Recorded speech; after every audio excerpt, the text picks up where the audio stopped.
Okay, folks, I know we're running late. I am going to start right now, and my sincere apologies for the lateness of this start. My computer was acting up. I've been trying to get it up and running for the last little bit. I eventually had to go on from my iPad, so I apologize if the quality is not great.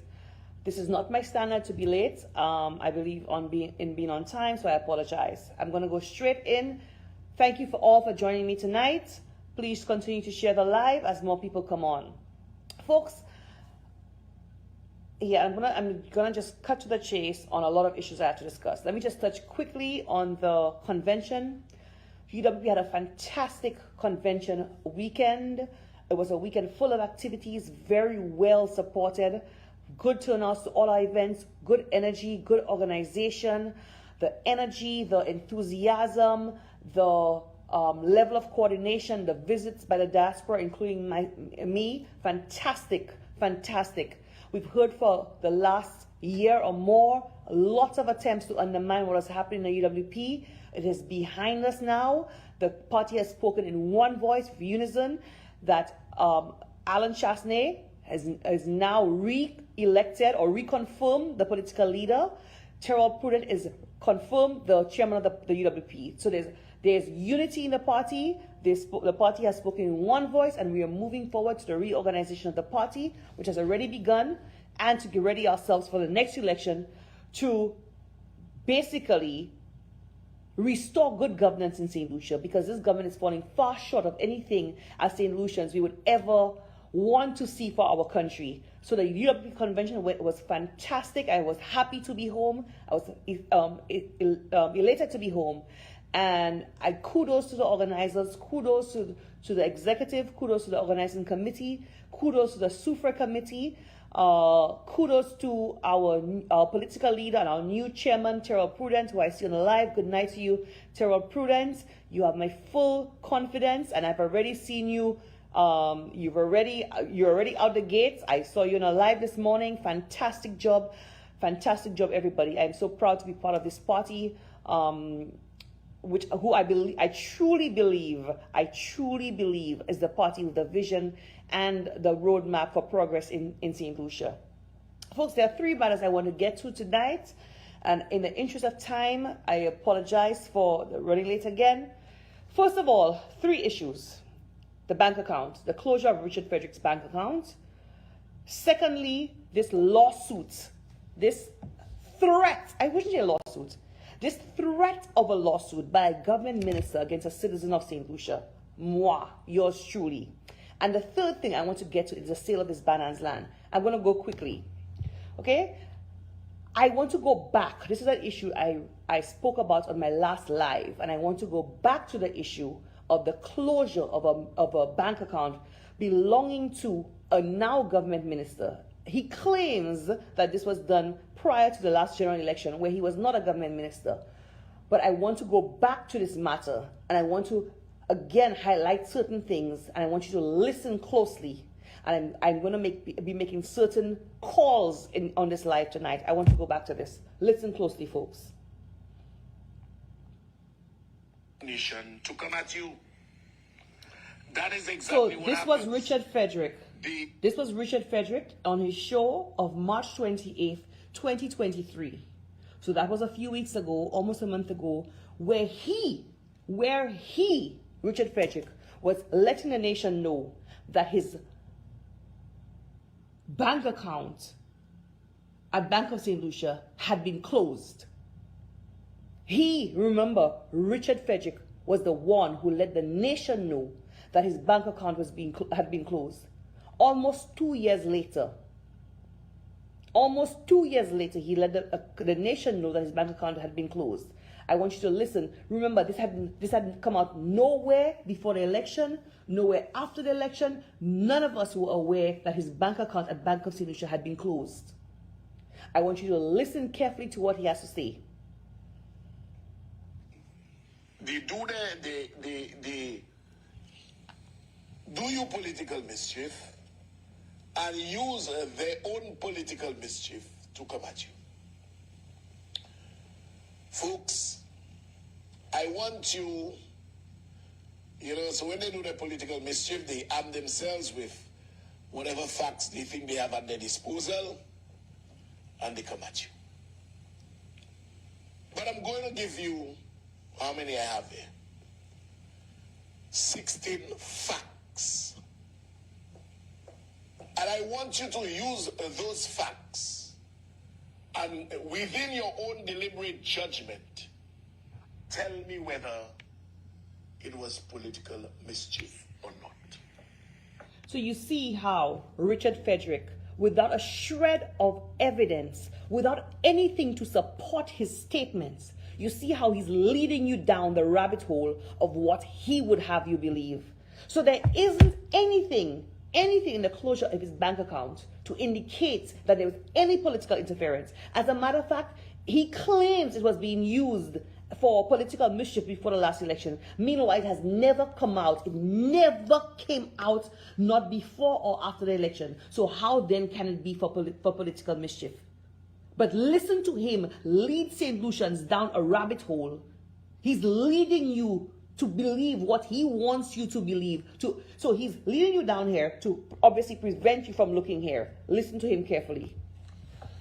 The chairman of the board of Bank of St. Lucia is always appointed by the Prime Minister of the day. Let me repeat that. Fact. The chairman of the board of St. Lucia is always appointed by the Prime Minister of the day. Yes. So what? Second fact.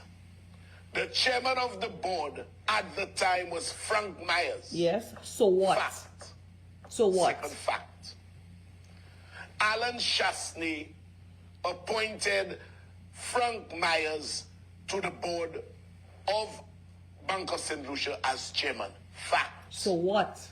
Fact. Of what relevance is that to the matter of the closure of your bank account? Frank Myers was also deputy director of the NIC, National Insurance Corporation, at the time of the Cabot saga. Fact. So what? So what? What does Cabot have to do with that? Frank Myers, that was chairman of the board at the time, was deputy director at, what's the name? NIC. Fact. So what? What does that have to do with your bank account? It is that NIC that took the pensioners' money to lend to Cabot, and I criticize it openly. Fact. So what? What does that have to do with your closure of your bank account? Frank Myers, as deputy director, was involved in the evaluation and approval process to lend Cabot the money. What does that have to do with your bank account? Cabot pensioners' money. Deflection. Fact.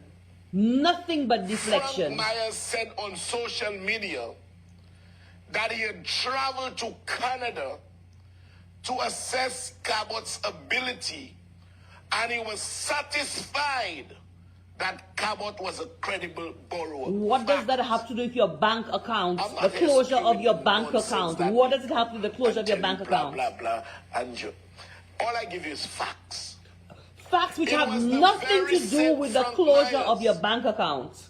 Who came to Chasney's defense when Chasney said he either wanted to demolish or to demolish or replace the Castries Comprehensive School. So what does that have to do with the closure of your bank account? The East Post. Fact. What? Yes, it may be a fact, but what does it have to do with the closure of your bank account? Myers said on social media, and I showed it there one time, that idea to relocate the Castries Comprehensive School is a good one, because he went on to say, should a tsunami hit our shores, the children's lives may be jeopardized. What does that tsunami have to do with your bank account? Okay. Fact. What does that have to do with your closure of your bank account? When the tsunami come in, it will make a call and say, Frank Myers, I'm on my way. So, this guy must be an idiot. This guy is a real idiot. No, seriously. This guy's an idiot. Okay. Fact. Now, Frank Myers was talking as though when the tsunami come in, it will make a call and say, Frank Myers, I'm on my way. Richard, okay, this has nothing to do with the point of your bank account.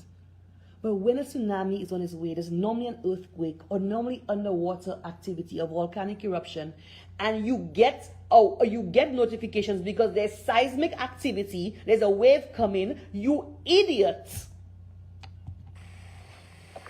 So he knew there would be children. But that's a fact. Meanwhile, adjoining where the Castries Comprehensive School is, the land there is owned by Shasney and Shasney's in-laws. What does that have to do with the closure of your bank account? Deflection. Another fact, a month and 10 days before the elections, my account was closed. Folks, you see how Richard Frederick will lead you down. So he's built up a case. Listen closely to what this dishonest, I will call him dishonest. Yes, he wrote he sent me legal papers. In fact, not a legal paper. I'll come to that in a second. But yes, I will call you dishonest. I will continue calling you dishonest because you're damn dishonest, Richard. So he's built up a case around Frank Myers, you hear? Because he wants you to lead you in the direction to believe that Frank Myers had something to do with the closure of his bank accounts. Listen to me closely. I want you to understand how Richard malmanaged your surveil, as my friend Norbert would say. I want you to understand how he leads you all down a rabbit hole and causes you all to stay down that rabbit hole and never tells you all the truth. So he's building up a case around Frank Myers and tries to attach him to Alan Chastney to create a motive that he wants you to believe. That's how dishonest this man is. Listen, continue listening. A month and 10 days. Nasty Bank of St. Lucia. Nasty Bank of St. Lucia. A government minister. Tell me if this is any level of governance. Is this the level of governance we want to see in our country, where a government minister is referring to our national bank as nasty? This is the tone of a government minister. Nasty. I had to go around paying people to whom I had issued checks to quell the belief that I may have been involved in fraudulent representation. Totally irrelevant to the matter. And that is what Richard Frederick does. Totally irrelevant. He completely and deliberately misses the point. So let's say that the point is A, he will take you to K. Completely and deliberately missing the point, but will dwell on K because he does not want you to look at this point here. So he'll dwell on K. Of what relevance it is that the fact the bank has closed your account, obviously with good reason, and not for political reasons as you would have us to believe, because this has never been a political matter. We have heard this nowhere in the political domain. The first and only person we have heard this from is you, and continues to remain you. So how could you tell us this was a political matter? It has never been. So of what relevance is the fact that you had to follow up on your checks and pay people cash? Of what relevance is that? Totally irrelevant to this matter. Totally. I.e. writing bones checks. Fact. Dax and I were on the campaign trail together. Fact. They closed my account and closed 3 of his. He's now my attaché. They closed his account and they closed 3 of Dax's account. Folks, remember, this was before the election. Dax had no political role. After the election, he became Richard Frederick's attaché. Prior to the election, Richard Frederick was somebody who was on the campaign trail with his independent candidacy, Dax was a supermarket owner or businessman or whatever he does. Of what relevance does Dax bank account closures have to do with politics? Of what relevance is it? But he tries to make this political when there is not a shred of evidence to suggest such. As a matter of fact, the facts show the mere fact that this has never been a political issue. It is not political. And the bank had some other reason for closing his account. Fact. I come here facts alone, you know. You come here facts? Really? I don't come here. You come here half nonsense. The US is pissed off. Richard had a 3-day visa. He overstayed. No. I don't do it like that. I come with facts. You come here with facts that have nothing to do with the substantive issue.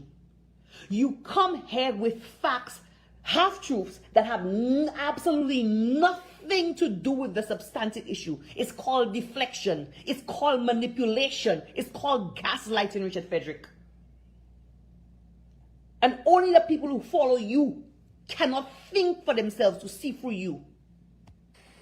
Folks, I have never, ever had any money from any foreign bank or any foreign country deposited into that account. Listen closely. Fact. None at all. So you can't say it's money laundering. You can't. None at all. So let me get this straight. You see, this guy, he's either really stupid, or he thinks we're stupid. I'm not sure which one it is. Maybe it's both. He's either really stupid, or he thinks we're stupid. You have had no money ever whatsoever deposited to that bank account from a foreign bank account. So it cannot be money laundering. Richard, are you stupid? So it's only if money is deposited from a foreign bank account is it money laundering? Are you that dumb? So you cannot have money deposited to a bank account locally that is money laundering? Richard Frederick, let me explain to you what money laundering is. Money laundering is trying to legitimize money that you have acquired through illegal means. For example, and I'm just giving you an example. I am not suggesting that's what you do. I am giving you an example. For example, the proceeds from the sale of drugs. If you pass it through a construction company or property development and you deposit in a bank as proceeds from the sale of a property, that is money laundering. The money laundering does not mean, money laundering does not mean, Richard Frederick, that money was deposited to your bank account from abroad. Money laundering is that money, basically, money acquired through illegal means, being legitimized, being washed, hence the name money laundering, through a legal business. So, for example, again, you may have money from the proceeds of drugs, which you have a business, for example, a supermarket. Everybody knows that supermarkets, they have lots of sales, they have lots of cash sales. So money from the sale of drugs, that is an example of money laundering, which you deposit to the account of a supermarket you may own. That is money laundering. It has nothing to do with getting money from abroad. So do not insult the intelligence of St. Lucians. You could insult the intelligence of the people who listen to you every Thursday night, but do not insult the intelligence of the rest of us, because we're not stupid, though you may pretend to be sometimes. Deposited into that account. Fact. None at all. So you can't say it's money laundering. You can't. None at all. All deposits on that account with checks drawn on local banks or a salary of government, and those checks were either by way or a salary of government. If this account was closed, as you say, before the last election, then how come the money deposited to this account was a salary from government, Richard? If this account was closed before the election, as you say, how then were you receiving checks or your salary as a government minister? I will make you listen to this again.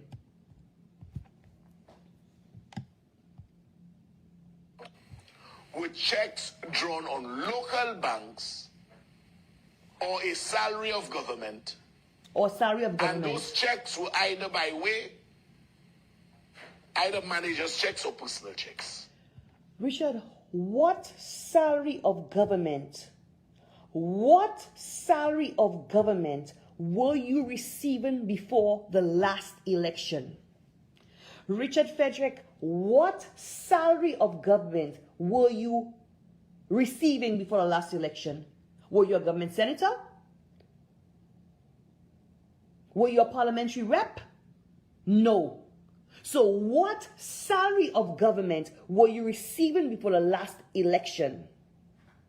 Richard Frederick, when was your account truly closed? Was it before the election or was it after the election? And if it was before the election like you claim, how then were you receiving a salary as from government? Please tell us. You see how your lies catch up with you? Do you see how your lies catch up with you? Do you see how your lies catch up with you? You see, the thing is, when you lie, you have to make sure your lies add up. When you lie, you have to make sure your tongue does not slip like it just did. Because mouth open, story jump out. So it's either you're lying about when your account is really closed, or you're lying about what goes into your account. And all of what I've told you there, folks, those are facts. Really? Those are facts. Really? I don't have time to spew nonsense. Oh, really? So I can boldly say... You see how I catch him in a lie? You see how I catch him in a lie? Whatever happened at Bank of St.Lucia was at the instance of politicians. Really? Engaged in political mischief. Have y'all heard in the 2021 election, did you hear anything about Richard Frederick's bank account being closed? Did you hear anything about Richard's bank account being closed? If the truth is that this was done to create political mischief, if, as he claims, it was done to create political mischief before election to tarnish his reputation, how come none of us knew anything about it? How come we never heard this on the political scene before the election or after, or almost 2 years after, until a few weeks ago he told us? Tell me if that story is making sense. Put on your thinking cap. Make sense out of nonsense. Do not let people make you all stupid. Think for yourself. Tell me if that story makes any sense. Nothing else but pure political mischief. Really? Political nastiness. Really? And the bank that I had dealt with for so many years permitted themselves to be embroiled. Really, Richard? Really? Now I can say this as well. The new chairman now is Mr. Evarista Jamari. The new chairman... Folks, let me tell you something. Let me tell you something if you do not know. Let me tell you something if you do not know. That is not how it works. As much as Richard Frederick would like you to believe that was the reason why his bank account was closed. It is not. The evidence does not show that in any way, form, or fashion. Let me tell you this. Banks are regulated.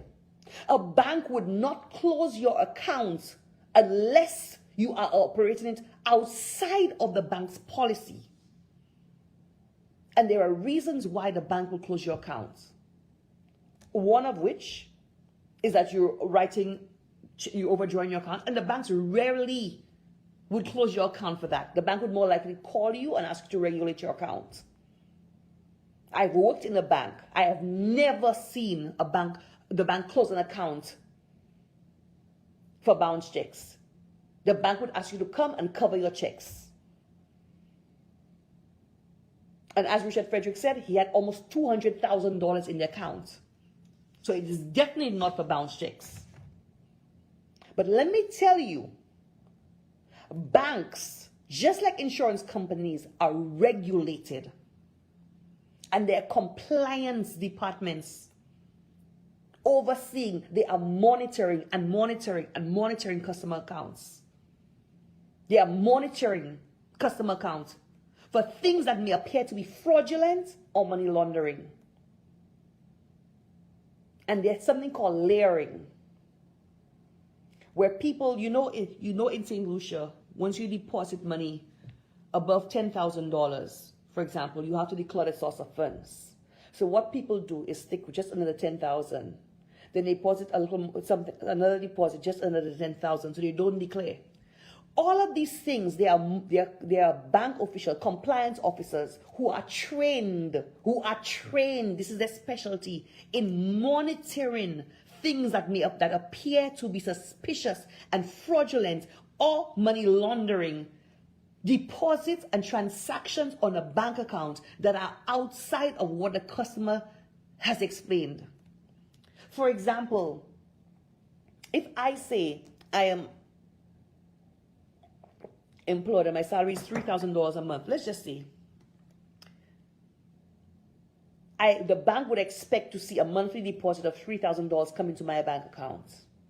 If the bank is seeing transactions of $9,600 this week, $9,800 this next week, $9,700 the other week, if the bank is seeing suspicious activity on your account that is not explained by your declared source of income, that is a flag.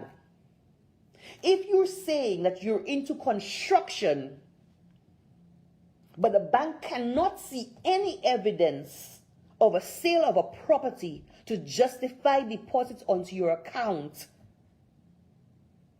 this is going to be a red flag to the bank. The transaction the money does not have to come from abroad, as Richard Frederick offered a stupid excuse to you. Money laundering doesn't have to be from overseas. Stupid. You could launder money locally. I will let you know that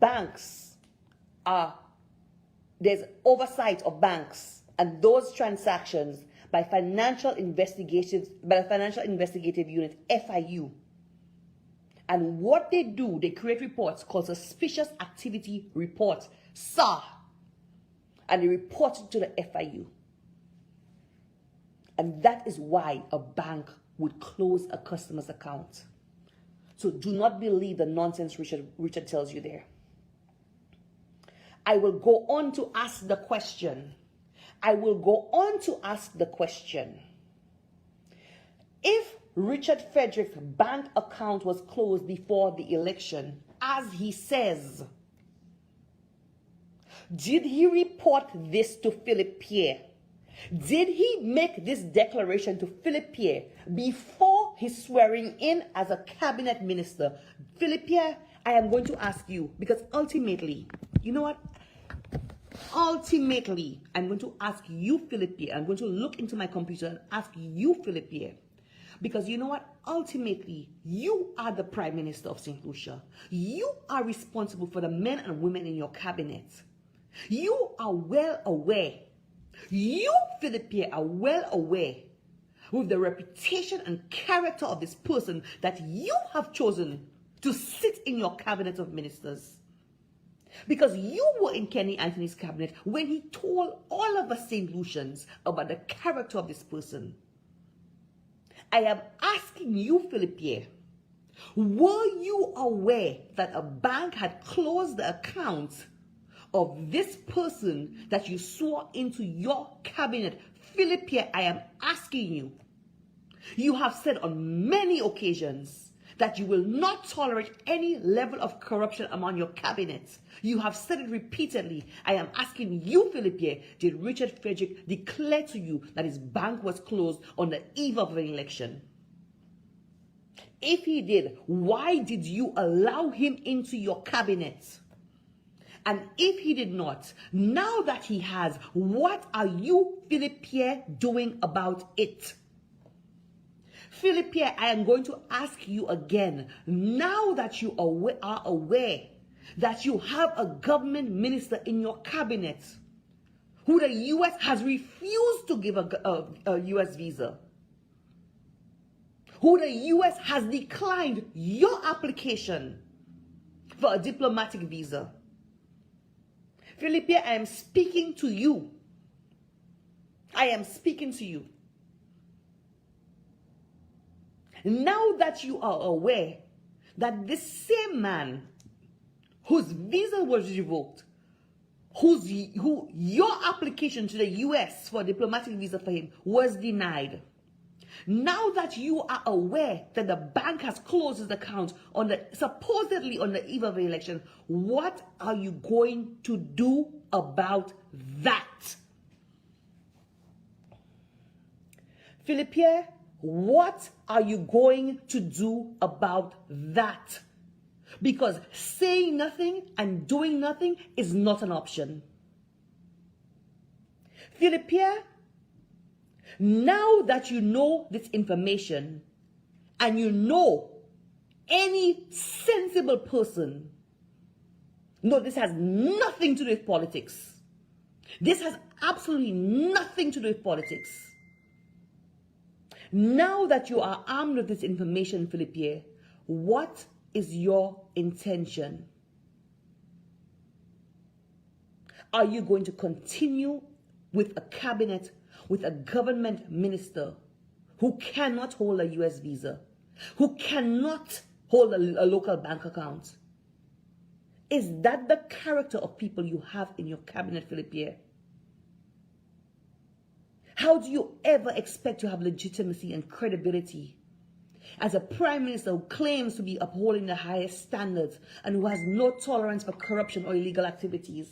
How do you expect to ever have legitimacy and credibility?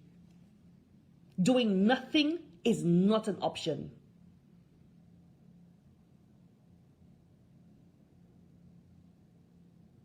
Philippe, doing nothing is not an option.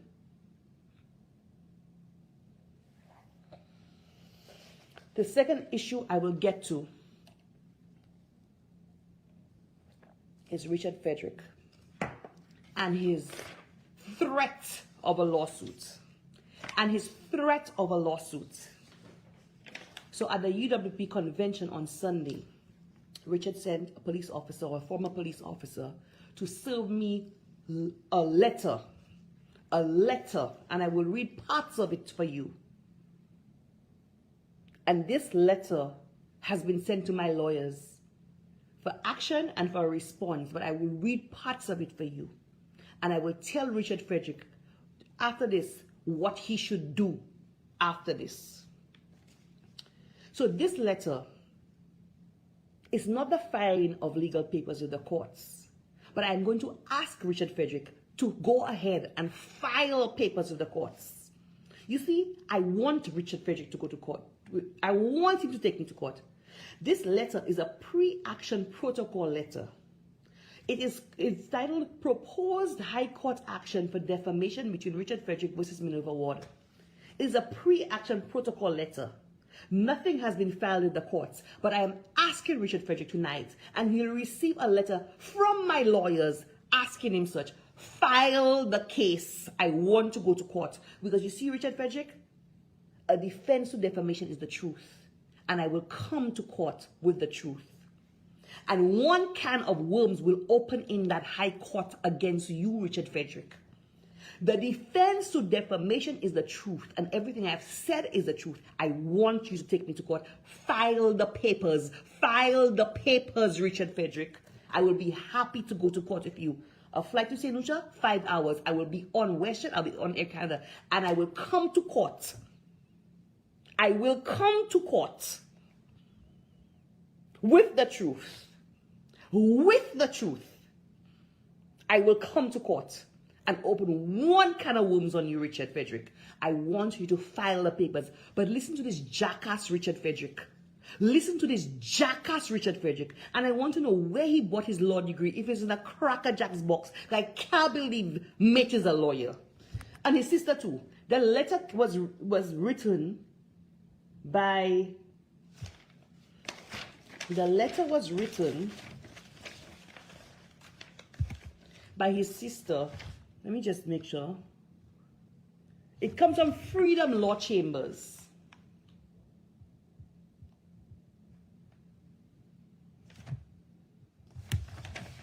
Let me see this.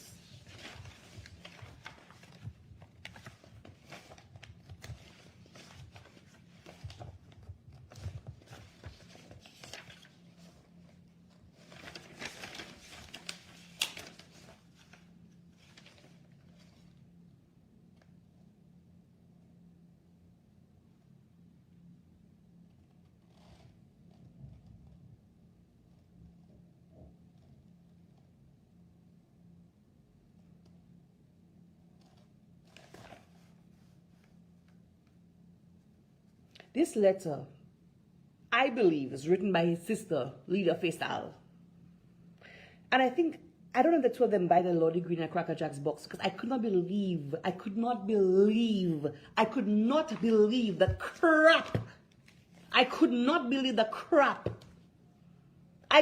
believe the crap in this letter. You know what? I am almost tempted to go to court and make both of you look like a magi. I am tempted to go to court myself with y'all to teach y'all about law and make both of y'all look like magis. I think it's in a Cracker Jack's box you'll buy the law degrees. Listen to this nonsense, folks. Listen to this nonsense.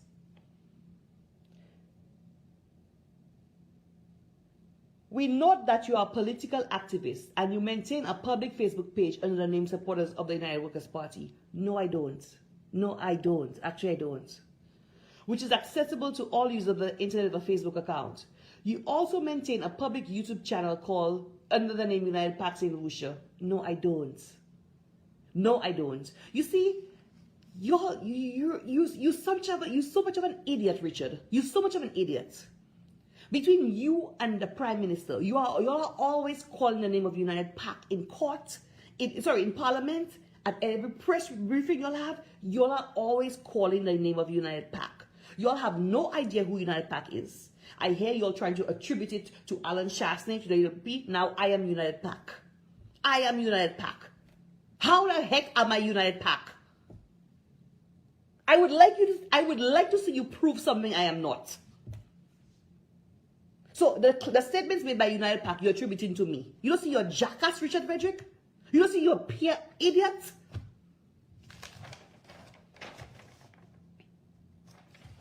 Let me read some of what the letter has for y'all.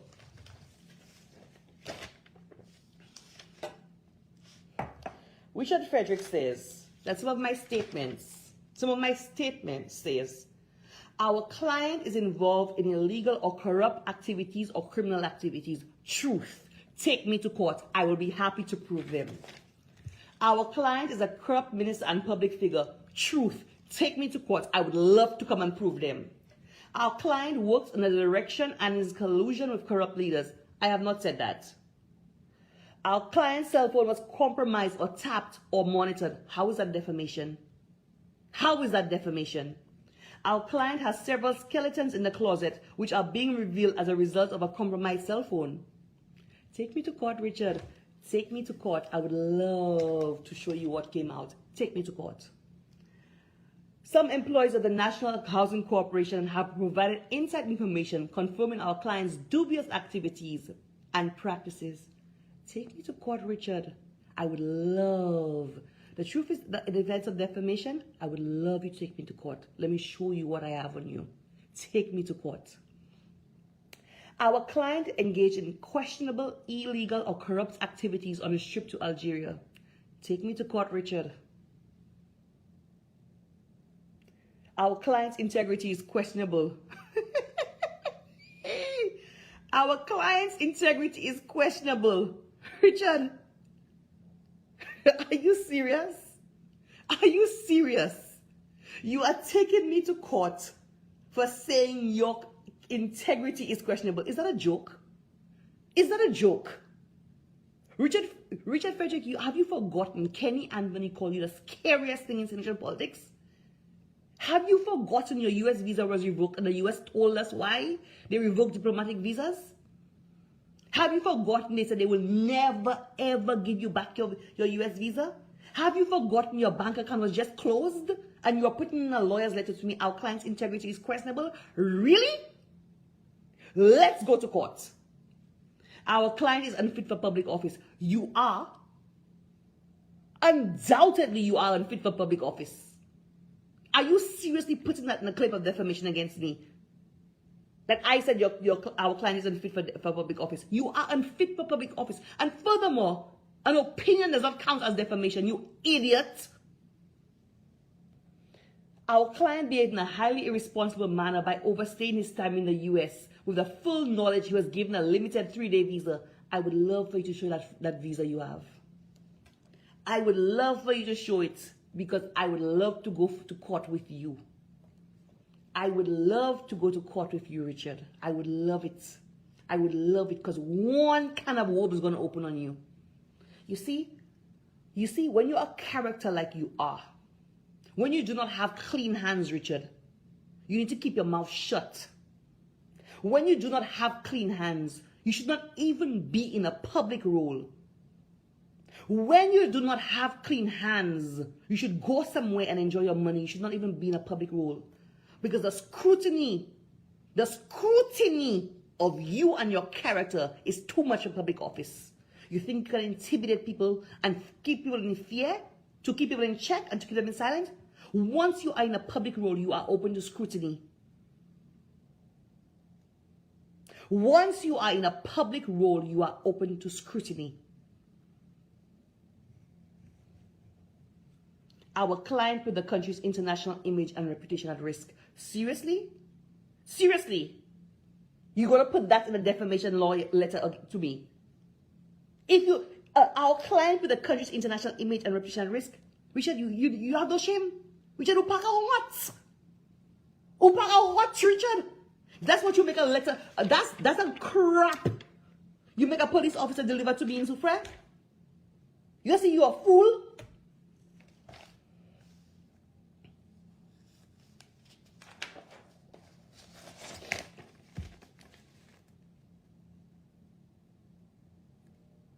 Our client brings the government of St.Lucia into disrepute. Well, duh. Let's go to court. I'll show you how. Our client is an embarrassment to St.Lucia. Well, duh. Since when is opinions defamatory, Richard? It's my opinion. That doesn't qualify as defamation. And I have the proof to show that you have brought the government of St.Lucia into disrepute. Take me to court. Our client is an embarrassment to St. Lucia. Richard, you are a walking, breathing embarrassment to St. Lucia. Our client's ability and integrity is questionable. Duh. Our client is in collusion with board members and influence them to engage in unscrupulous business activities. Richard Frederick, you think it's now Mikey Pilgrim talking to Philippi about you? You think it's now? You think it's now? Mikey Pilgrim is very public about you. He's not hiding. He is not hiding what you do at NHC. He is very public with it. Our client's behavior is unprofessional. Richard, are you... Richard, that's a crap you make a police officer deliver to me? Seriously? Our client does as he pleases at NHS, National Housing Corporation. Richard, that's defamation? Things that can be easily proven?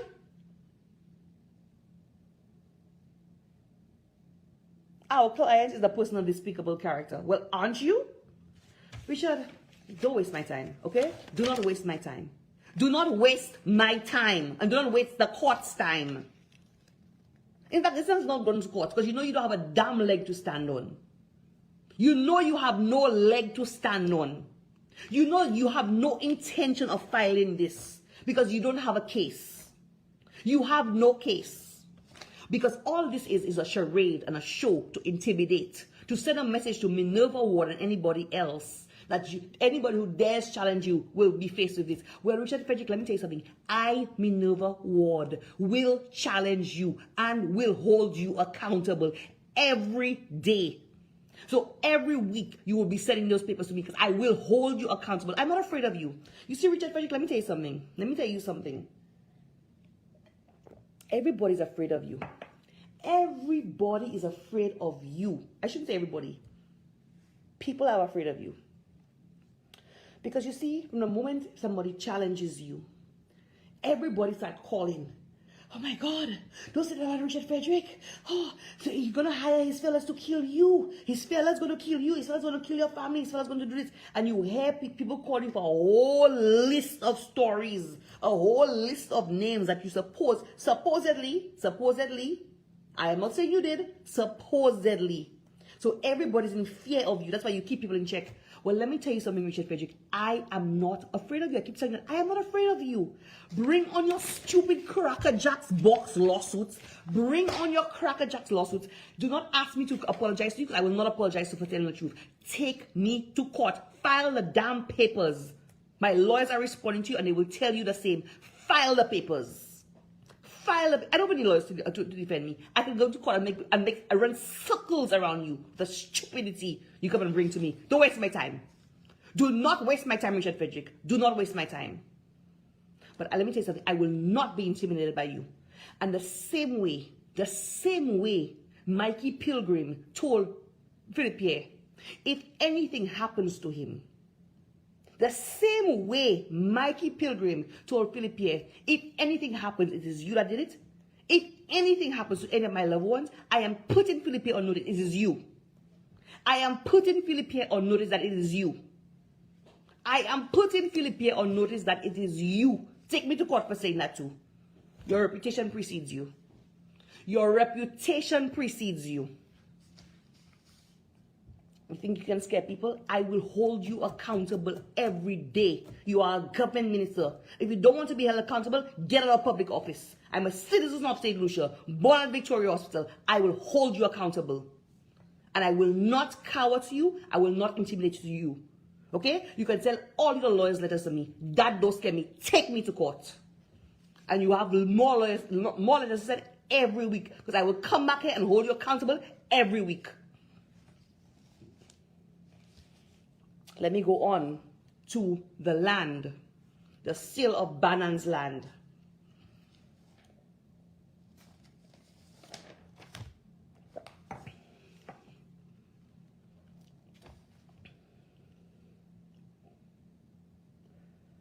Folks, the sale of these lands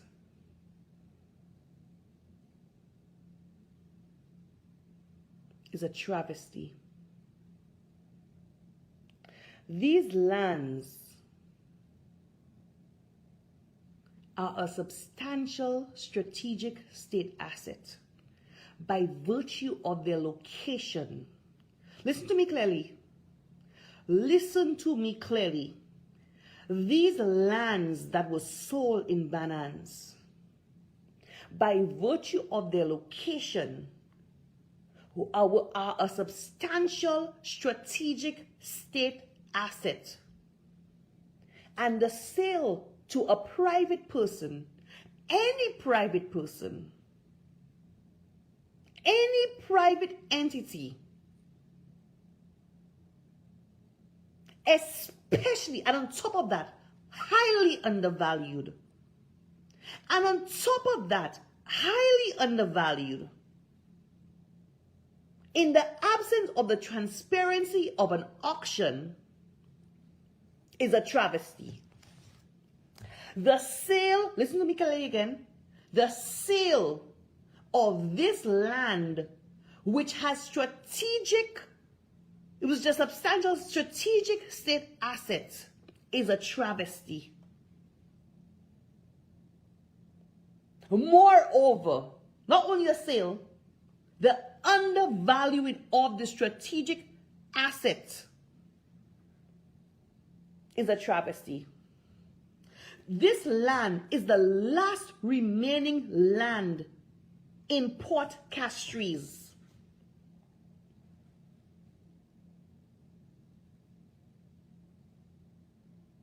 And there are many cases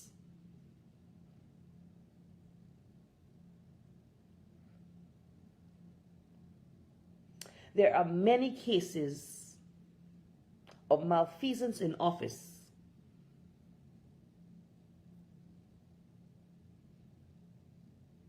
When public officials have allowed state assets to be sold undervalued. There are many cases of that. So when Richard Frederick or the Prime Minister will have you believe that this is insignificant, it is not. It is not.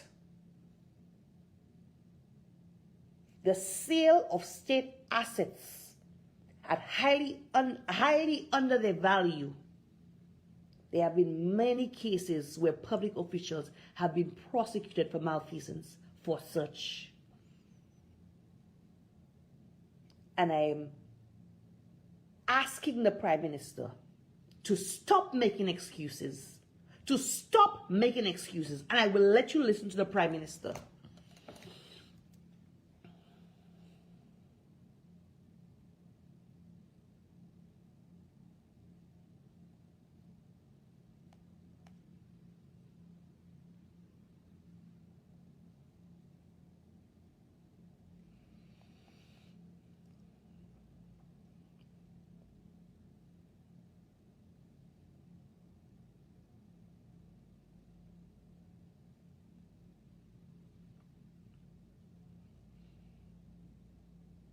I will let you listen to the Prime Minister. Let me find this video for you.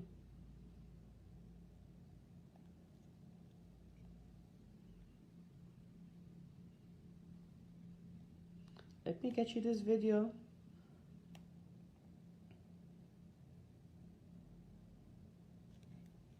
In Bananes. So this is Philip Pierre speaking to Stanley on HTS Radio 100. And I want you all to listen carefully, folks. I want you all to put on your thinking caps. Listen to what is said. Listen to what is unsaid. Listen to read between the lines. Pick sense out of nonsense. Listen carefully. Do not just take things on the surface, please. What happened in Bananes? The minister,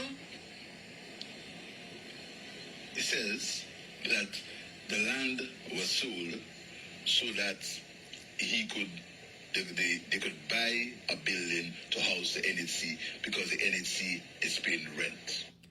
The minister said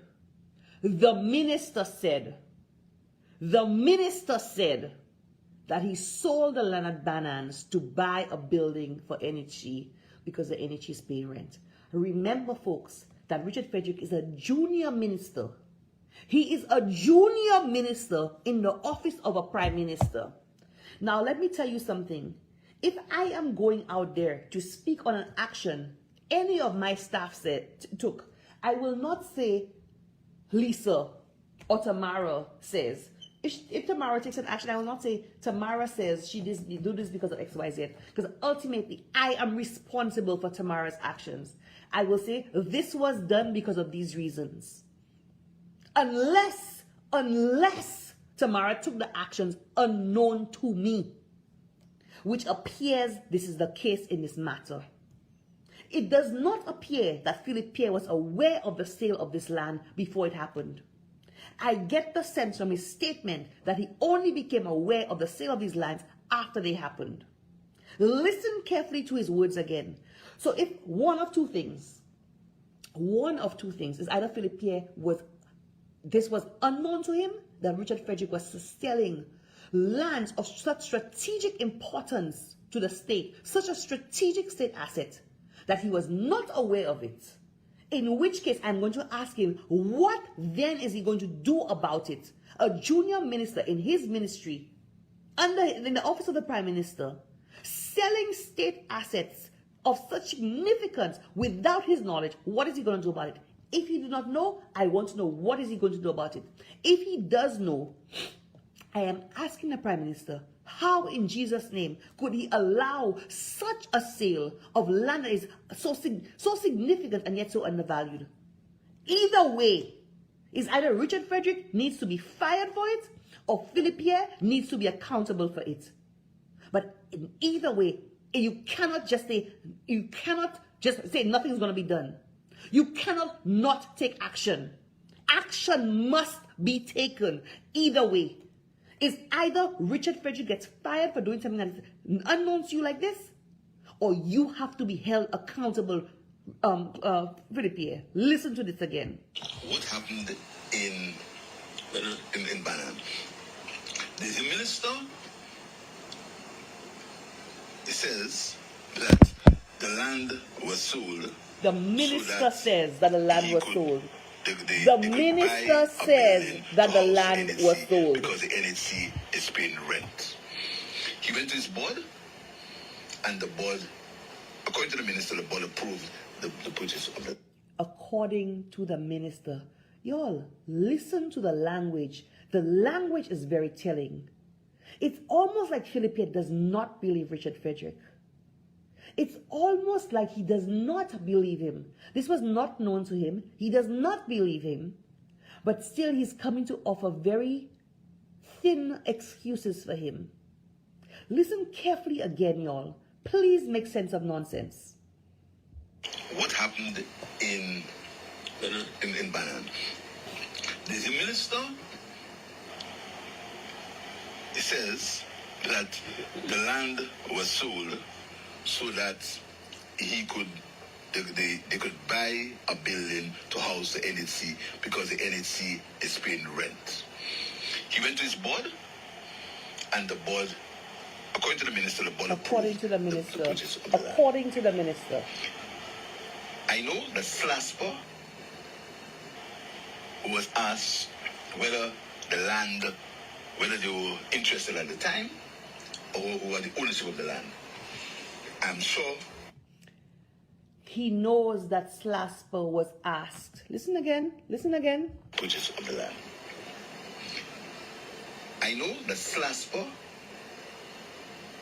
was asked whether they were interested at the time, or who had the ownership of the land. So Slasper, he says he knows that Slasper was asked if they were interested at the time.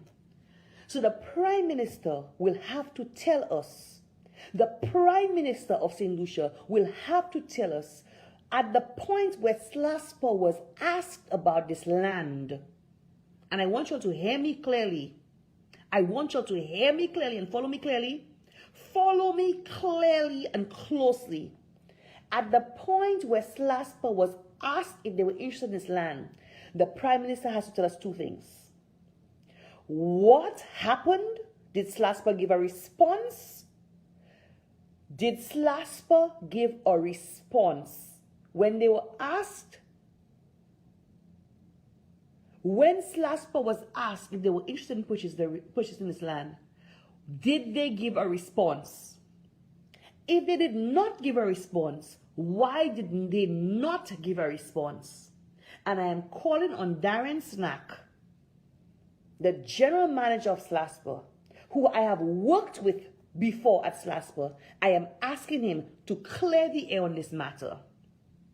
I am calling on Stevenson King, who is Richard Frederick's bon gens, the minister responsible for SLASPA, to clear the air. I am calling on the Prime Minister to clear the air. It is not enough to say that SLASPA was offered. You need to tell us what happened with that offer. Did SLASPA respond? If they did not respond to the offer to purchase the land, tell us why. Tell us how long they were given the opportunity to purchase that land before it was sold.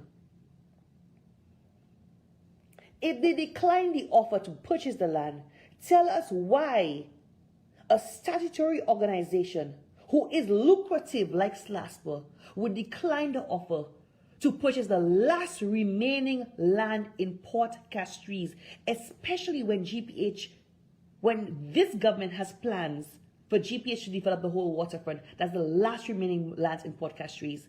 The Prime Minister has some more information to tell us. It is not good enough to merely say that SLASPA was offered to purchase the land.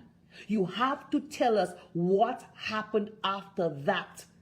What was SLASPA's response and why? As a Prime Minister of St. Lucia, you owe it to us St. Lucian citizens like myself to tell me why a significant state asset like this was sold and not purchased by another statutory organization. I want to know, Philip Pierre. And if you don't hold your minister accountable, I am going to hold you accountable, Philip Pierre.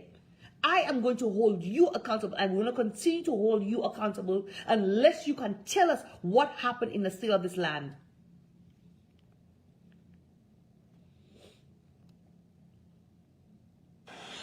I'm sure that the SLASPA was asked, right? As to the price of the land, it was done by a certified valuer. The valuer, his credibility has never been questioned. Maybe until now. Probably until now. Because probably he might be regretting now that he got involved in But you see, one of the things... But that is not a satisfactory answer. That is not a satisfactory answer. That cannot be a Prime Minister just says that and leaves that open-ended like that. That is not a satisfactory answer. If that is good enough for you, it is not good enough for me. I am a St. Lucian citizen, and if the response is good enough for you all, it is not good enough for me. Nowhere else in the world will this be allowed to pass and left unanswered. Prime Minister, the area is earmarked for development. Your administration plans to... Not that area. What you talked about is, you said again, they mix up the things. Listen to this nonsense. Even Stanley, it's clear that even Stanley understands what the issues are. Even Stanley gets it. And the Prime Minister feigns ignorance. He feigns stupidity. He pretends not to understand the obvious that all of us St. Lucians can see. The area is earmarked for development. Port Castries is earmarked for development. This land is in the vicinity, the direct vicinity of that. It is not in the specific development area, but it is in the vicinity. We know that if you have land and a hotel is going up close by, the value of your land automatically increases. If you have land in the middle of the countryside, and there's some kind of development taking place close by, the value of your land immediately increases. And all of us know that that's basic. But the Prime Minister pretends not to understand this basic rule. How could you feign stupidity and ignorance like that?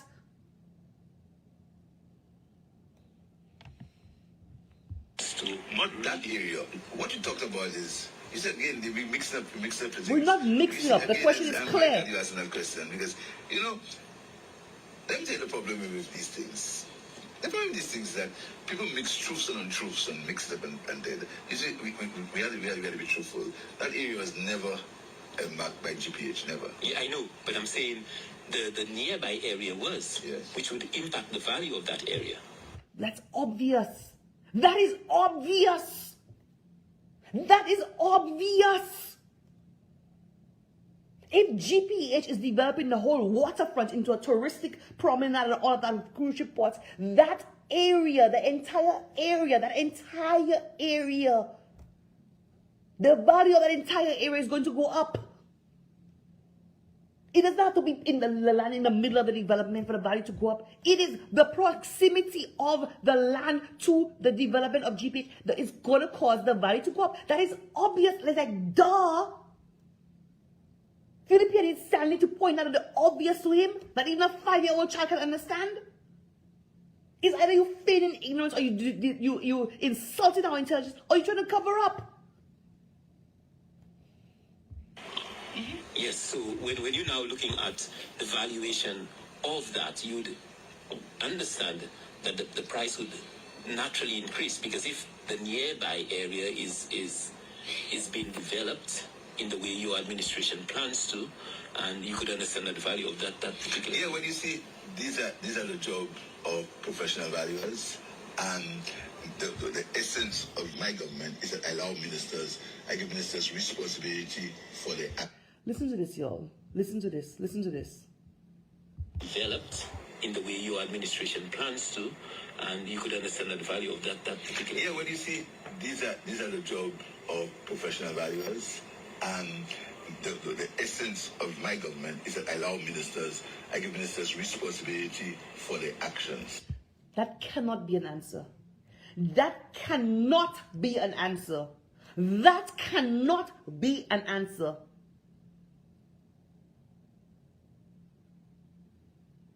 That cannot be an answer. If land is valued in 2013 at $6-something million, 10 years later, when the value of land naturally appreciates, you don't have to do nothing to the area. The value of land naturally appreciates. For those who don't understand, it increases. Land you just leave there, we know that when you buy land 50 cents years ago, the land is now worth $20 now. Land is something you don't have to do anything. You don't have to develop it. It naturally increases far more when there is a significant developmental plan like the development of Port Castries and the GPH. The value should skyrocket. Do not tell me you leave that to the professional valuers. Anybody with that's basic. So that answer Philip Pierre giving there cannot suffice. A prime minister cannot give that response. A prime minister cannot come with that response. That is unacceptable. Unacceptable. That is unacceptable. Anybody who's a manager, a supervisor, will never accept that kind of answer from their staff. And a prime minister is going to give that as an excuse. A prime minister is coming to give us that as an excuse as to why a strategic state asset was sold undervalued. That is unacceptable. That is unacceptable. Understand the value of that particular... Yeah, when you see, these are the job of professional valuers, and the essence of my government is that I give ministers responsibility for their actions, right? The minister will have to respond. The minister will have to say to the public. I think he said it. He probably may need to give some more explanation. But every minister must have responsibility for his own actions. I've made that point before. Yeah. Is your government... So how, yes, every minister has a responsibility for his actions. Now that you have seen his actions, what are you doing about it? The buck stops with you. The buck stops with you. Listen, I have managed all my life, all my professional life. I have managed people, I have managed departments, I have managed companies, I have managed resources, I have managed budgets. The buck stops with you. When your staff screw up, you hold them accountable. You are ultimately responsible. You have to report to your bosses. In your case, Philippe, your bosses are us, the St. Lucian citizens. But you hold people accountable. That cannot be any acceptable answer. And all of you listening to me on my live tonight know that is not an answer. This is not an answer you will accept from your staff. And the Prime Minister of St. Lucia should never insult us to that response. That is not an answer. More explanation, but every minister must have responsibility for his own actions. I've made that point before. Yeah. Is your governance style different from your predecessors? Of course, it has to be. Markedly so. That's for you to for people to decide. Because I haven't heard previous prime ministers, and I've heard you from early saying that, allowing this sort of latitude. Yes, because you see, a minister is given responsibility for ministry. I have said to my ministers, I've said to them, and I'm saying it again, any sign, any proven sign of corruption, I'm going to fire them. Philippia, well, you have some firing to do. Philippia, you have some firing to do. Any sign of corruption you will fire them. Philippia, you have some firing to do. You see, Philippia, you say any proven sign. I don't know what other proof you need. I do not know what other proof you need. There have been many cases where public officials have been charged and convicted of malfeasance for allowing state assets to be sold undervalued. And this is one instance. Philippia, I don't know if you're expecting people to come and show you where kickbacks went into an account. I don't know if that's what you're expecting, because you will not see that. You will never ever see that. But common sense, logic, basic common sense will tell you that something about this is not right. I don't know what other evidence you need to see. But what you're saying there is making as an excuse. What you are saying to us there is an excuse, because it is very clear what happened there. It is very clear. And you just stick to your word. You need to stick to your word. If you want to be a prime minister with a reputation of credibility and integrity, you have to stick to your word. It is very, very, very clear what happened there.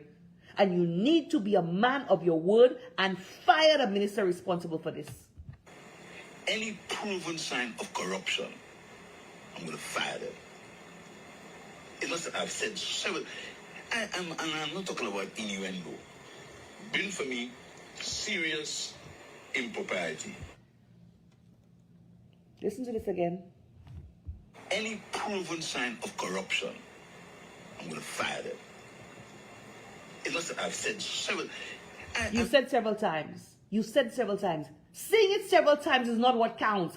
Doing it is what counts. You could say it every day, not do anything about it. That does not count. Doing it is what counts.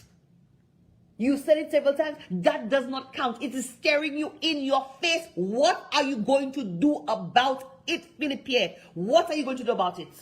Stop making excuses. It is staring you in your face. Act. And I'm not talking about innuendo. There's no innuendo here. There's no innuendo. Impropriety. And I'll pay the political price for it. If I have to, but I'll fire them. That is clear. But I give ministers a responsibility. I don't go into guys' ministries. You give ministers a responsibility, not a problem. I have been, I've managed all my career. I give my staff responsibility, but I hold them accountable. I give them responsibility. I don't micromanage, but I hold them accountable for their actions. Because ultimately the buck stops with me. You don't go into their ministry, not a problem. But when something so glaringly out of order happens, you have to step in and act. You have to hold them accountable, or we are going to hold you accountable. Micromanage. No, I don't like. I can't. Because you see, I have a country to run. I have a holistic. I have to look at things from a holistic point of view. I have the Minister of Finance. And right now, you know, as the Minister of National Security, that is also a burden in its own right. Yes. So I can't interfere in every little thing ministers do. But ministers have. That is not a little thing. That is not a little thing. That is not a little thing. The undervaluing of a state asset and the sale of a state asset of such strategic importance is not a little thing. And when your ministers take act, while you let them do their work, but when they take actions that are so egregious, you have to, as the Prime Minister, step in to account to us, the citizens of St. Lucia, for the sale of our assets. Account. And if the Minister of Housing, he'll have to return and account for the sale. I think he's done it, but he's going to do it again because there's been a lot of public discussion surrounding it. You understand? But I would like to see the valuation. Okay. I'd like to see the valuation. That's it. You would like to see the valuation. You would like to see the valuation. Philippia, there are two valuations. There are two valuations. One done in 2013 for 1 hectare of land, valued at $6.something million, and another one done in 2022 for $3.5 million. There are two valuations, each for the same 1 hectare of land. Do not hide behind, I will have to see the valuation. The valuation is in the public domain. Both valuations are in the public domain. Come out and give us a response. The responses, the lack of responses, and the lies we are being told will not cut it. Come out and give us a response. $420. I'd like to see it. Yes. I don't know if it exists. Yeah, we may come back to those things, and we have... Listen to this But again. I would like to see the value. Listen to this. Listen to this. For the sale. I think he's done it, but he's going to do it again because there's been a lot of public discussion surrounding it. You understand? But I would like to see the valuation. Okay. I'd like to see the valuation. I'd say it's $420. I'd like to see it. Yes. I don't know if it exists. Yeah, we may come back to those things, and we have to deal with a lot of economic matters as well, but it would be remiss of us not to discuss security. Folks, I don't know if Philippia's answers or his responses suffice with you, but it surely don't suffice with me. They do not cut it. They do not cut it.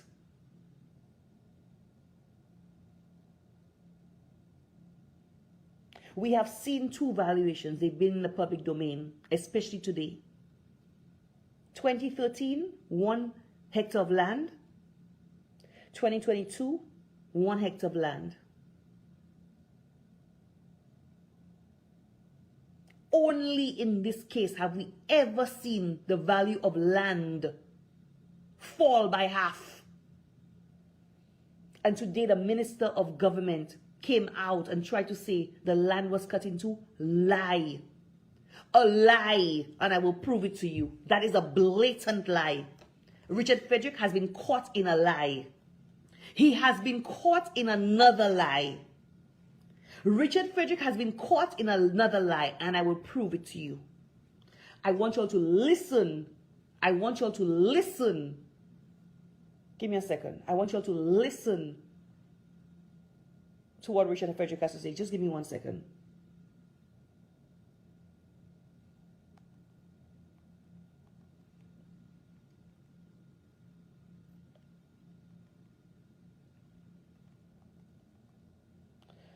I want you to listen to this.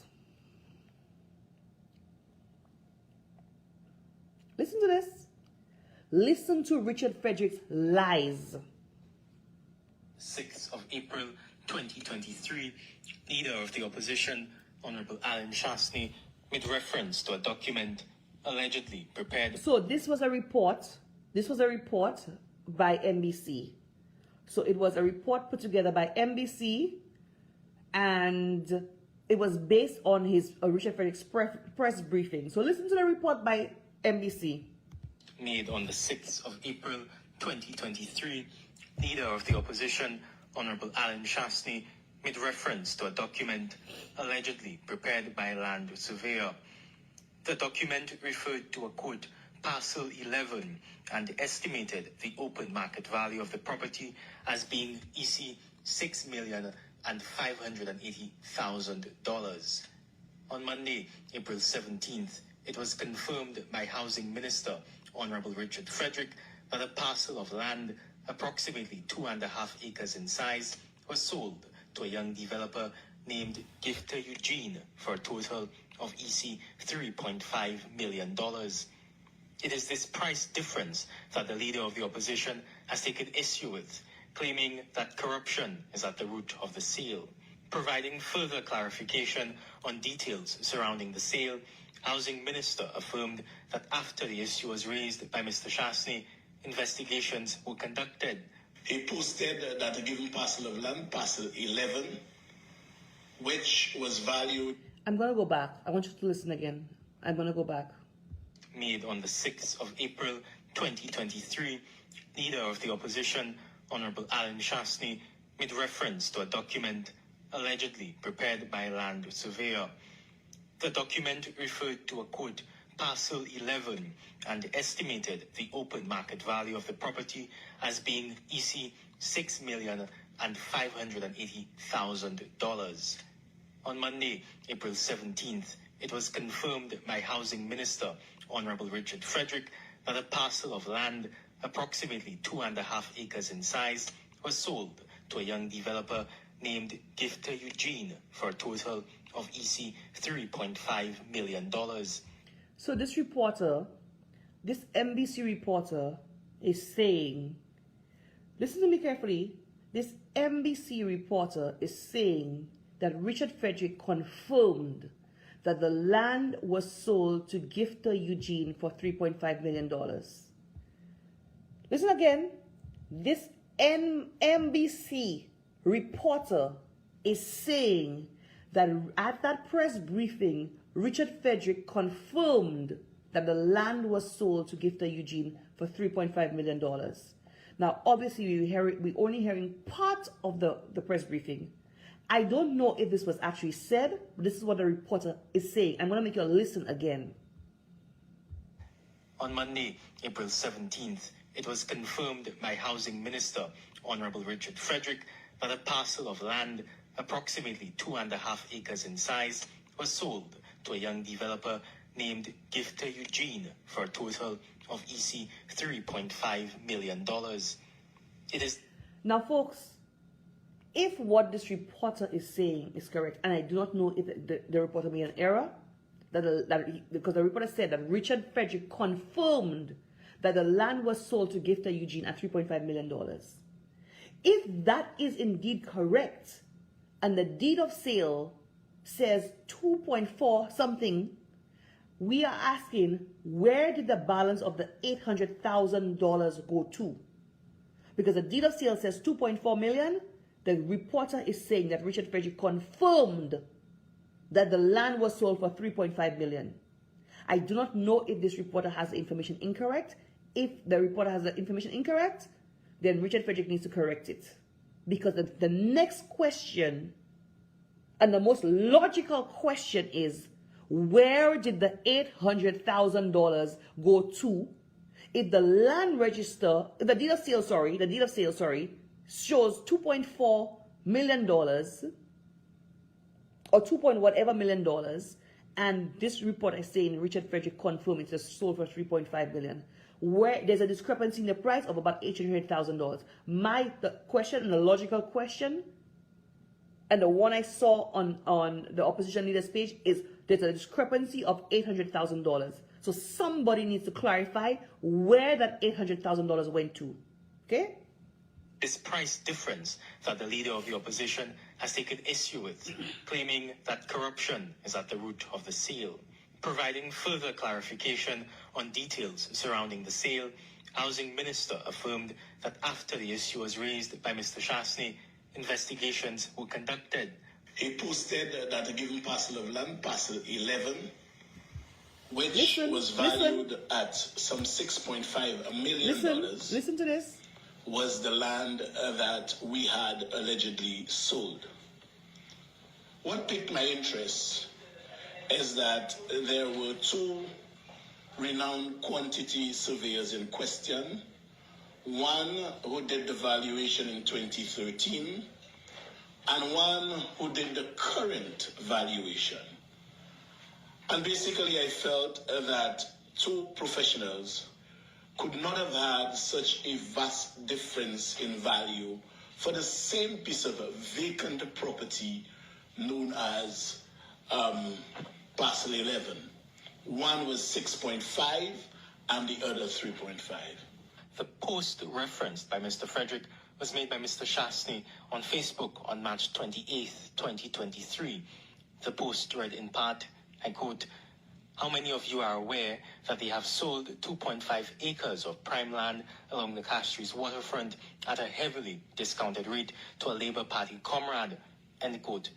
Frederick further explained the results of the investigation, stating that parcel 11 referred to by the opposition no longer exists.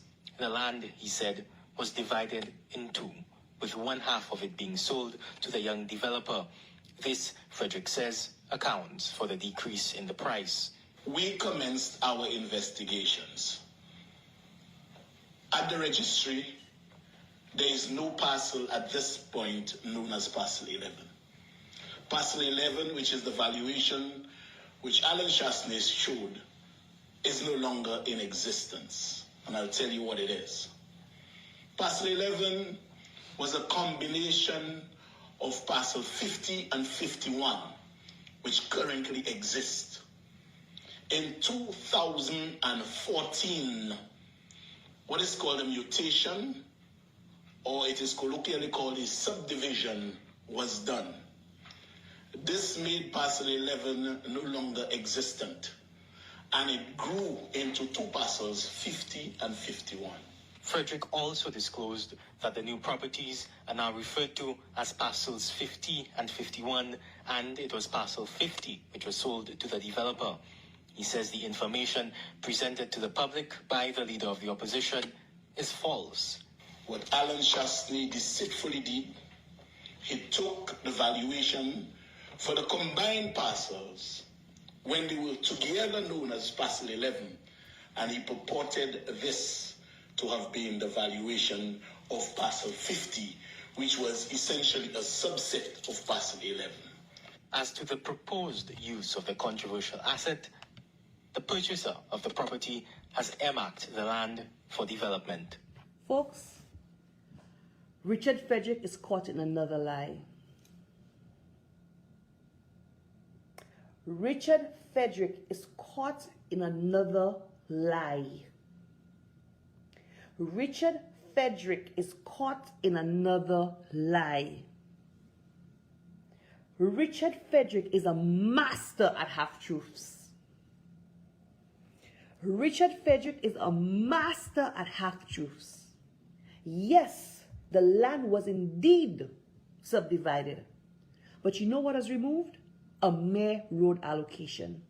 Richard Frederick will have you to believe that the land was cut in two, 50-50, and hence the value of the land fell by half from the $6-point-something million it was valued at in 2013 to the $3.5 million it was valued at in 2022.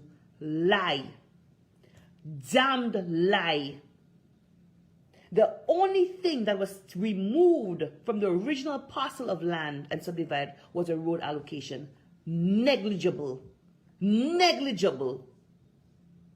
Negligible. The substantive portion of the land remained the same at 1 hectare, which is the 2.48 acres.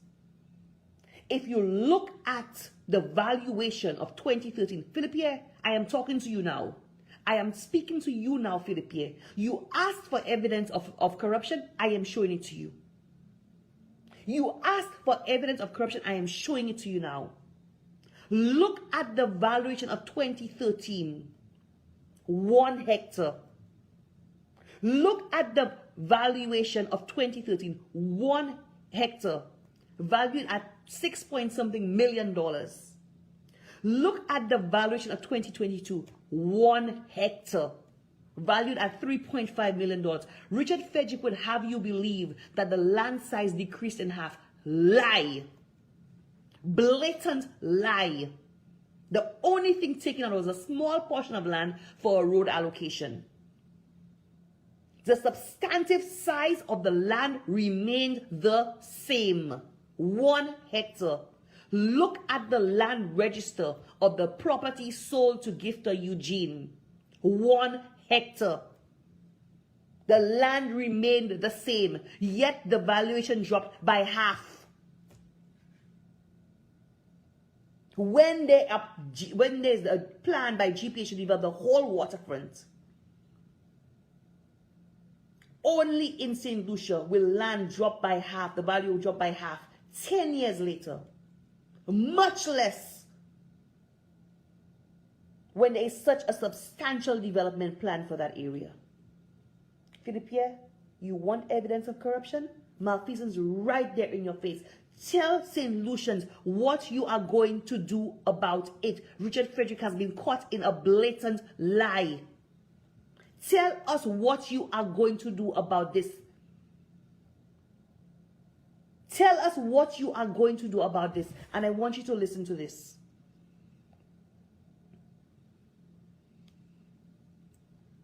I want you to listen to Richard Frederick as part of that same press briefing.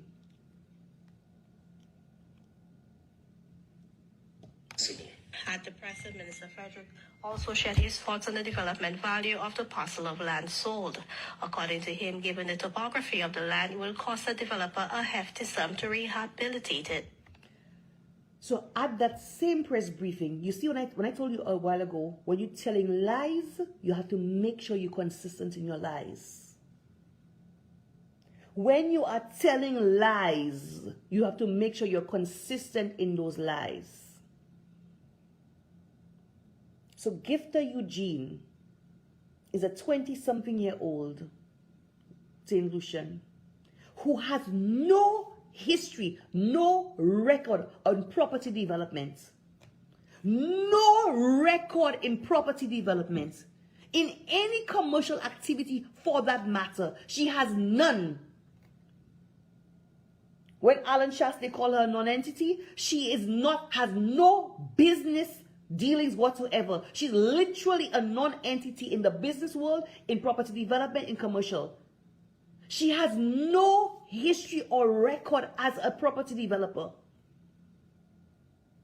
Yet Richard Frederick is telling us, listen to him carefully, that based on the topography of that land, it will cost a fortune to develop. But in Richard Frederick's mind, he believes this young 20-something-year-old with no record of property development, listen to him carefully, he will tell you that he as a developer, and Richard Frederick is a developer, he's had developments, he has one at Larry Turret, he's built houses. Listen to him tell you that he, who has a record of property development, who is an entity when it comes to property development, because he has a track record, he will tell you he would not have bought the property for development. But he sells it to a 20-something-year-old with no record of property development. So while he, a seasoned developer, would not buy it himself, it has not clicked with him that his story does not add up. His story does not add up. He, as a seasoned property developer, would not buy it because of the cost it would take to develop. And nothing doesn't strike him, a young 20-something-year-old with no property development experience. How then shall she buy it, given the cost of development? Tell me that making sense. Pick sense from nonsense. Pick sense from nonsense.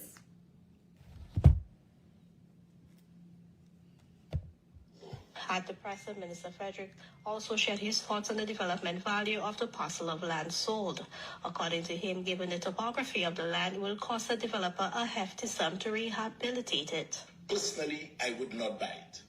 I would not buy it as a developer. You have? Because you see the cost of rehabilitation of that land is quite high.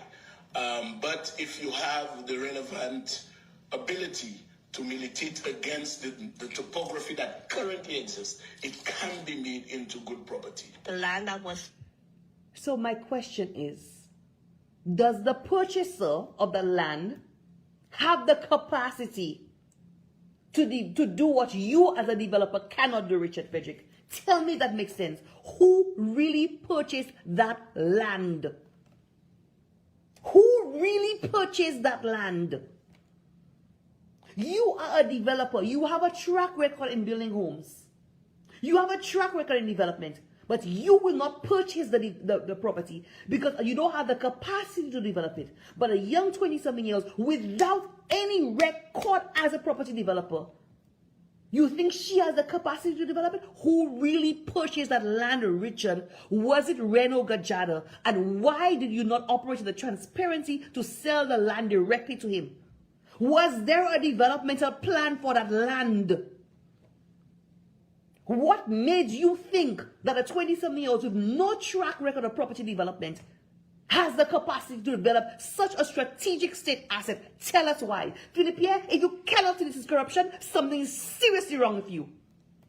Philippe, if you cannot see that this is corruption, something is wrong with you. I am calling on you as a Prime Minister of St. Lucia to act. Listen to this again. Personally, I would not buy it. I would not buy it as a developer because you see the cost of rehabilitation of that land is quite high.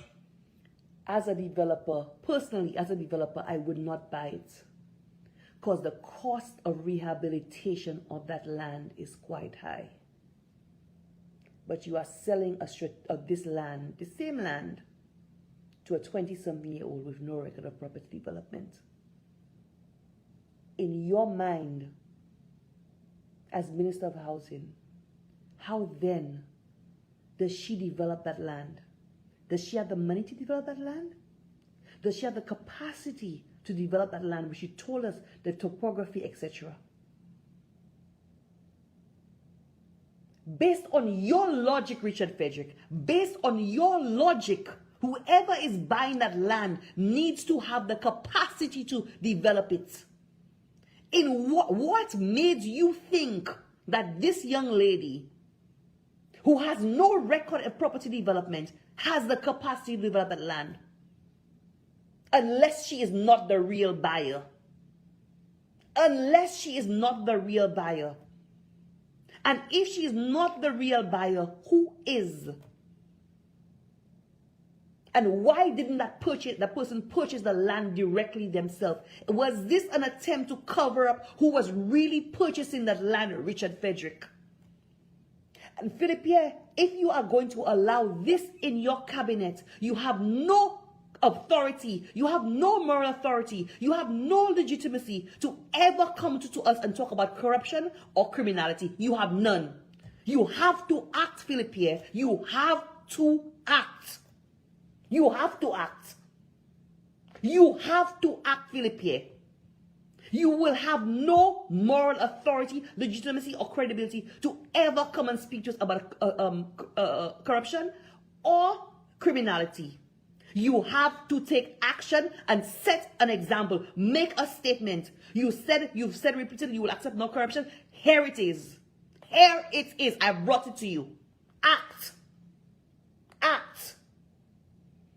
But if you have the relevant ability to militate against the topography that currently exists, it can be made into good property. The land that was sold, however, has been earmarked for development by the purchaser. For the DBS News World, I am Zane Romulus. Folks,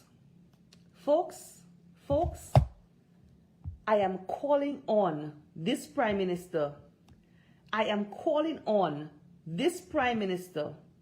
I am calling on this Prime Minister to suspend Richard Frederick from cabinet and from all activities related to this government until a thorough investigation can be launched into the closure of his bank accounts and the sale of this land. I am calling on the Prime Minister and I'm asking all St. Lucians to join me, whether you Labour or whether you WP or whether you NOP or whether you're just a concerned citizen. I don't care about political affiliation.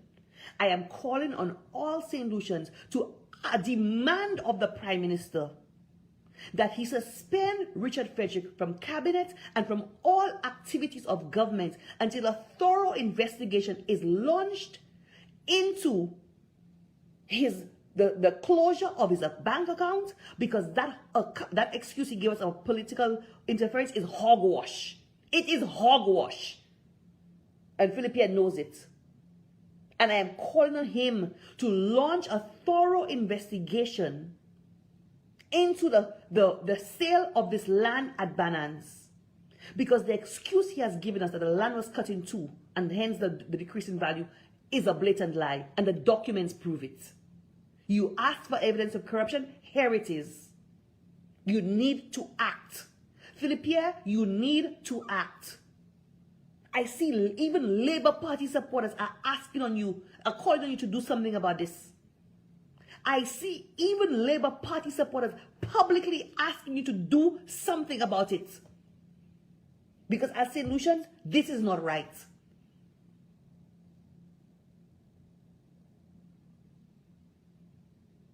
I know you are very concerned about the presence of Richard Frederick in your cabinet. I know that you are. You have said it to certain people. You are very concerned about his presence in cabinet. You would like to get rid of him, but you don't know how. Philippe, I am telling you, if you do not act, you are sending us a message. Inaction is a strong statement of endorsement of this corruption. If you fail to act to relieve Richard Frederick of his duties, you are sending us a strong statement of your endorsement of his corruption. And I am calling on you tonight to act. If you do not act, you will have no legitimacy as Prime Minister. You will have no moral authority as Prime Minister. You will have lost all credibility as Prime Minister. I am calling on you tonight to act, Philippe. Relieve Richard Frederick of his duties as government minister and member of cabinet until a thorough investigation can be launched into these two things tonight. And I am calling all St. Lucians to demand of this Prime Minister that he acts. This is unacceptable.